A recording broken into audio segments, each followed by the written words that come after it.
राहुल गांधी 3 दिनों से यूपी में भारत जोड़ो न्याय यात्रा निकाल रहे हैं। राहुल ने यात्रा में शामिल होने को लेकर सपा प्रमुख अखिलेश यादव को भी निमंत्रण दिया था, लेकिन यात्रा में अभी तक इंडिया गठबंधन की सहयोगी समाजवादी पार्टी की झलक भी नहीं देखने को मिली है। राहुल की इस यात्रा में शामिल होने को लेकर सोमवार को अखिलेश यादव ने बयान देते हुए कहा कि जब तक कांग्रेस प्रदेश में सीटों के बंटवारे को लेकर रुख साफ नहीं करती है, तब तक समाजवादी पार्टी यात्रा में शामिल नहीं होगी। अखिलेश के इस बयान को लेकर अब सियासी पारा भी हाई हो चुका है।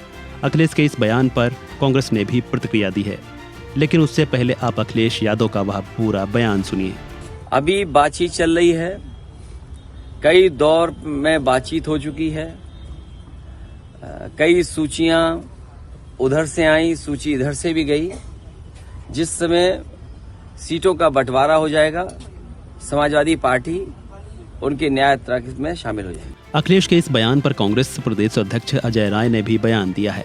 उन्होंने मामले को लेकर बताया कि अखिलेश यादव को निमंत्रण दिया गया था।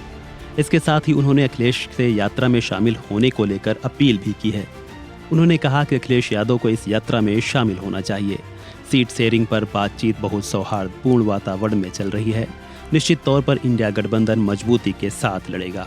देखिए, ऐसा है, हमारे राष्ट्रीय अध्यक्ष जी ने राहुल जी को निमंत्रण दिया था इस यात्रा में शामिल होने के लिए, और राहुल जो उन्होंने इस यात्रा में आने की सहमति दी थी, वो अपने पत्र से लिख कर दिया था कि मैं रायबरेली अमेठी में दोनों में से कहीं भी शामिल होऊंगा, अखिलेश जी ने।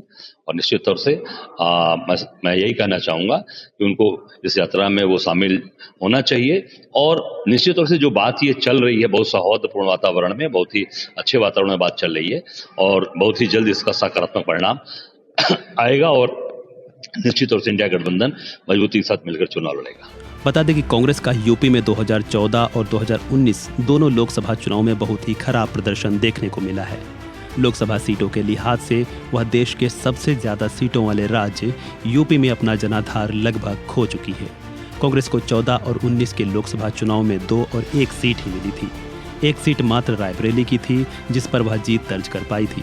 इस सीट को कांग्रेस की पुश्तैनी सीट माना जाता है। हालांकि सपा का भी बीते चुनाव में कोई खास प्रदर्शन नहीं रहा है। वह दोनों ही बार मात्र 5 सीटों पर ही सिमटी है। 2019 में सपा ने बसपा के साथ गठबंधन कर चुनाव लड़ा था, जिसका कोई खास फायदा उसे नहीं मिला था। लेकिन इस बात से कतई इनकार नहीं किया जा सकता है कि सपा राज्य में बीजेपी के सामने प्रमुख विपक्षी दल के रूप में है। बहरहाल इस वीडियो में इतना ही।